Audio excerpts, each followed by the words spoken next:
Jadi yang menarik bahwa ini bagaimana sih dari tadi secara teknis sudah jelaskan nanti dari Lapan bagaimana kenapa sampai ke sana. Kita lihat bagaimana peluang investasi. Tadi dari Kepala Biro juga sudah menjelaskan bagaimana kalau ada satu aktivitas di sana berarti ada dampak ekonominya dan turunannya, kira-kira gambar gitu. Bapak Ibu semua, terima kasih. Mohon maaf saya belum salam. Assalamualaikum warahmatullahi wabarakatuh. Selamat siang. Salam buat Om Swastiastu buat teman-teman semua yang mau ikut seminar ini. Ini menarik. Kenapa? Ini menjadi satu batu loncatan. Baru selama ini kita berbicara sesuatu yang teknologi yang awal-awal abad 20, kita bicara teknologi abad ke-21, yaitu teknologi roket. Yang mana kita maju satu langkah lagi untuk menuju yang kita katakan percepatan daripada industri transportasi. Kalau sekarang ini dari darat, kita ke laut, kita ke udara dengan pesawat, sekarang kita menuju roket. Dan roket ini walaupun kita tahu sudah lama dikembangkan di dunia lain, di beberapa negara, Indonesia sudah mulai menyiapkan. Mari kalau kita lihat sebagai berikut di sini, Bapak Ibu semua, ini adalah kebutuhan satelit karena roket kan berarti ujungnya kita bicara satelit ya. Satelit apakah untuk kebutuhan? Nah, satelit yang ada di dunia ini kita bisa lihat 38% itu kebutuhan untuk komunikasi komersil. Ada 14% untuk kebutuhan pemerintah, kita kata ada 11% untuk pengembangan, ada pengiraan jauh 10%, sains antariksa, ada untuk militer, ada untuk navigasi meteorologi. Jadi kita bisa lihat kebutuhan untuk launching daripada satu satelit itu tempat launching itu meluncurkan satelit. Satelit itu ada berapa gunanya. Nah ini lokasi-lokasi yang kita lihat seluruh dunia ada launching site, ada spaceport. Jadi yang merah itu ada launching site, ada seluruh dunia. Di Indonesia ini kita rencanakan di Biak. Di Australia sudah punya Christmas Island, mereka punya Darwin, mereka punya Cape York, mereka punya Wammer. Jadi Australia kita punya 4 tempat peluncuran. Indonesia baru tawarkan 1, kita katakan ini. Kita katakan di Cina ada beberapa, ada lokasi kita bisa lihat. Nah, di Afrika, di Amerika Selatan, di Kuru, ada di Alcantara, ini semua. Nah, kalau kita lihat ini maka tentu saja ini penawaran menarik. Kalau Indonesia bisa jadi, Malaysia juga punya 1 spaceport kita katakan. Nah, kalau kita lihat tersebut maka kita lihat di sini bagaimana rencana bandar udara. Kita tahu ada 2 yang diusulkan waktu itu sebelumnya, dan dari 2 itu mengerucut tinggal 1 yang kira-kira kita katakan Biak. Karena 1 Morotai ada Biak, dan Lapan nanti menjelaskan kenapa kita pilih kita lebih fokus terhadap Biak. Ya, kita sudah punya ada Undang-Undang 21 tentang keantariksaan, tentang kegiatan. Ada Perpresnya nomor 45 tentang rencana induk. Di sini disebutkan salah satunya Kabupaten Biak. Ada kajian 8 mengenai Pulau Biak, dan ada dukungan Dewan Tanas untuk pengembangan Biak. Jadi secara dasar hukum itu sudah kuat kenapa kita berbicara dan pantaskah pemerintah Kabupaten Biak sebagai membuat kegiatan ini. Kenapa kita katakan di Biak? Pertama tentu saja posisinya paling dekat ekuator, luas lahan yang tersedia, kira-kira gambaran cukup memadai untuk lokasi peluncuran roket, skala besar membutuhkan investor internasional. Jadi kalau kita bicara, kita start dari kegiatan 8 dulu. Setelah 8 jalan baru kita undang internasional. Jadi kita ingin lihat kemampuan kita sendiri dengan tadi 8 paparan, kita berarti tahu dampaknya akan terlihat. Nah, berikutnya bagaimana infrastruktur yang ada di sana, industri. Kita tahu untuk mendukung tersebut, tentu kita tahu Biak sudah punya bandara. Bandara untuk mendukung daripada logistik sistem ataupun kita katakan pergerakan lain. Dengan kapasitas bandara yang cukup memadai karena dia merupakan tempat landingnya 747 dengan panjang landasan sudah lebih daripada 3.500 meter. Sudah sangat memadai untuk pengangkutan pesawat berbadan lebar khususnya untuk kargo. Nah, yang kedua kita bisa lihat di sini dari runway, air traffic apa yang sudah dipunyai ini kira-kira kebutuhan untuk penuhnya daripada satelit. Nah, ini akan mengurangi daripada beban kos untuk mendukung kegiatan daripada untuk pembangunan daripada bandar antariksa di Biak. Bila kita lihat berikutnya, Bapak Ibu semua, infrastruktur yang ada di sini, infrastruktur minimum bandar antariksa yang ada yang kita katakan di Biak, bangunan 1 kita untuk perkantoran dan mas pegawai sudah ada. Ya, bangunan 2 yang dibutuhkan apa? Kita bisa lihat ini dibutuhkan ada ruang penyimpan motor, ruang integrasi roket, ruang ini ada beberapa ruang. Jadi ini saya pikir sudah dijelaskan sama teman-teman Lapan. Tapi saya ingin sampaikan bahwa kegiatan ini menumbuhkan satu pertumbuhan ekonomi baru yang selama ini secara tradisional dilakukan teman-teman di Pemkab Biak. Dengan adanya kegiatan ini ada satu aktivitas ekonomi baru yang memicu efek daripada ekonomi lain. Kira-kira gambarnya kayak gitu. Tadi disampaikan bahwa salah satu yang mulai kita katakan jumlah orang yang akan bertambah. jumlah hotel yang dibutuhkan bertambah, jumlah konsumsi makanan kuliner akan tumbuh bertambah, jumlah aktivitas dengan dukungan-dukungan fasilitas itu akan bertambah. Ini memicu pergerakan ekonomi baru. Jadi kalau kita katakan dari judul yang ada bagaimana kontribusi dalam PAD, ini otomatis akan Bapak Ibu teman-teman dibiarkan akan terasa nanti perubahannya. Nah tentu ini harus kita siapkan. Apa yang kita siapkan? Kita siapkan bagaimana pemerintah Kabupaten Biak ataupun masyarakat di sana untuk menyiapkan menyambut kegiatan ekonomi baru ini. Nah, tentu saja pertama tentu ada servis. Apa saja servis yang dibutuhkan, ya kan? Dia harus jadi ada mitranya, servis. Nah, untuk landas saja kita bisa lihat apa saja dibutuhkan. Kawasan penyangga, semua butuh lahan, butuh macam-macam. Kira-kira gambaran itu yang detailnya. Nah, skenario maksimum yang kita katakan skenario minimal. Nah, kalau lihat hal tersebut, ini kita lihat perbandingan saja.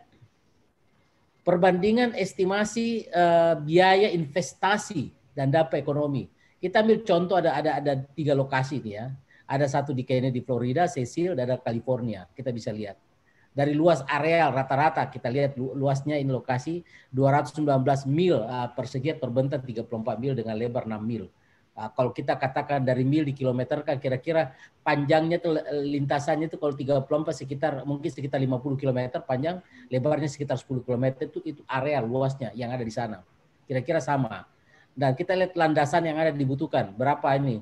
Dari dana infrastruktur, kita berbicara infrastruktur dalam juta rupiah. Untuk pembangunan infrastruktur saja ini karena mungkin besar kalau kita lihat Florida, dia kapasitasnya kan ini sudah menjadi rutin, dia launching antara 5 sampai 29 dalam periode 2006-2015 jumlahnya. Yang subordinat launching antara 164-265 itu cukup besar. Biaya pembuatan infrastruktur landasan itu kurang lebih sekitar dia adalah kurang lebih 56 triliun. Kita bisa lihat dari penyimpanan bahan bakar dia butuh 11 triliun. Dari launchingnya dia butuh 6 triliun. Kita ini angka triliun semua. Jadi kita bisa lihat hanggar dia butuh 4 triliun. Jadi anggaplah ini kan besar. Kalau kita katakan nanti kita bicara 8 berapa detiknya paling tidak lebih besar dari ini, tapi minimal mungkin 1/10-nya kita dapat anggaran, ini sudah besar. Berapa puluh triliun dibutuhkan untuk sekedar pembangunan infrastruktur dasar. Kira-kira gambaran itu benar-benar. Ini penting sebab begitu di launching oleh LAPAN dan rencana pembangunan akan dilaksanakan mulai berfungsi optimum 2030 atau lebih awal, ini kita bisa hitung. Nah, ini harus ada persiapan, bukan cuma persiapan daripada keekonomian, tapi persiapan SDM yang ada di sana. Kita tidak ingin teman-teman yang ada di sana dalam hal di Biak kita hanya sebagai penonton. Tentu harus menyiapkan orang-orangnya. Jadi Pak Bupati, Bapak semua harus menyiapkan orang yang bekerja. Tentu tidak semua jadi engineer, ahli antariksawan, tidak. Tapi ada pendukung hal tersebut itu menjadi bagian yang tersedia harus siapkan. Kita butuh waktu. Di sini kalau 2021 sekarang 2030 di launching, kira-kira gitu, 9 tahun itu cukup untuk menyiapkan SDM. Jadi kita pilih dari yang tamatan SD, tamatan SMP, SMA, kira-kira bidang apa saja yang kita lakukan sehingga ini merupakan bagian terintegrasi dalam mendukung tersebut. Nah, kita bisa lihat dampak ekonomi di Florida Commerce Passport. Kita bisa lihat bagaimana ekonomi aktivitas yang naik ini dalam juta dolar, ya kan? Dari suborbital, orbital, operation, tourism. Kita bicara tourism aja lah. Di luar dari ini 1,3 billion dolar. Nah, 1,3 miliar dolar itu kurang lebih sekitar 16 triliun. Kira-kira yang dampaknya langsung. Constraint-nya robustnya 4,3. Jadi ini semua menjadi bagian tersendiri. Jadi kalau kita lihat total ya pengaruh daripada ini kita tidak sebesar itu tentu saja, tapi paling tidak kita lihat dampak ekonomi yang diberikan gara-gara akibat adanya bandar antariksa di Amerika ini. Kita bisa posisi satu-satunya. Berapa jenis pekerjaan yang dihasilkan? Ada 200 jenis pekerjaan. Jadi kita bisa lihat bukan cuma 1, 200. Ini semua membutuhkan SDM. Nah, semua ini tentu menjadi bagian tidak terpisahkan dalam menyiapkan SDM kita. Jadi kapasitas SDM kita harus tingkatkan. Next. Kalau kita lihat, nah, bagaimana analisa benefit dari pembangunan tersebut? Kalau kita lihat analisa benefit dari pembangunan, kita ambil contoh New Zealand yang dia punya satu base case antara 52 sampai 120 peluncuran setiap tahun. Ada namanya dampak langsung, ada dampak tidak langsung indirect, ada dampak yang mempengaruhi dan ada dampak yang mempercepat, kira-kira gitu. Nah, dampak langsungnya itu antara ini kita bicara New Zealand ya. Itu antara 270 sampai 700 juta US. Yang tidak langsungnya antara 80 sampai 280. Yang mempengaruhi 45 sampai 150, yang untuk mempercepat kita bisa lihat ada beberapa banyak. Dan ini kita bisa lihat, Bapak Ibu semua. Jadi apa yang kita sampaikan, kegiatan ini kalau jalan, kita start di tahun ini, itu akan Bapak akan melihat jumlah penerbangan sekarang yang cuma ada 6 ke Biak itu akan bertambah. Secara alami itu akan bertambah. Karena jumlah kunjungan akan bertambah. Jumlah kamar yang ada tersedia sekarang otomatis akan bertambah karena akan ada dituntut. Jadi akan ada pembangunan hotel baru. Kira-kira gambaran gitu.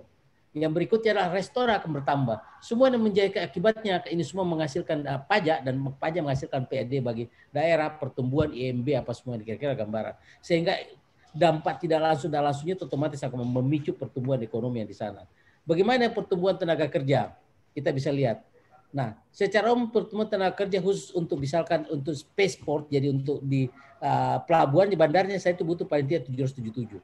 Tapi tempat peluncuran Kennedy misalkan itu butuh sekitar 3.000-an lebih. Ada 3.000, ada rata-rata 3.000 job. New Zealand hanya butuh 89. Ini semua, nah apa saja industri grup, ini kira-kira grup yang bisa bekerja sama. Agriculture, mining, manufacturing, semua ini bagian tidak terpisahkan. Jadi kami ingin sampaikan bahwa ini betul-betul luar biasa, membangun satu ekonomi baru yang dampaknya adalah luar biasa, baik daripada dampak ekonomi, termasuk bagian daripada promosi yang luar biasa. Begitu Biak masuk dari jaringan, kita katakan jaringan kelompok elit, karena tidak semua kota di dunia ini, negara ini yang mempunyai tempat peluncuran. Jadi kalau Biak sudah diketuai bagian daripada klub elit dari kata-kata adalah spaceport, jadi bagian bandar antariksa.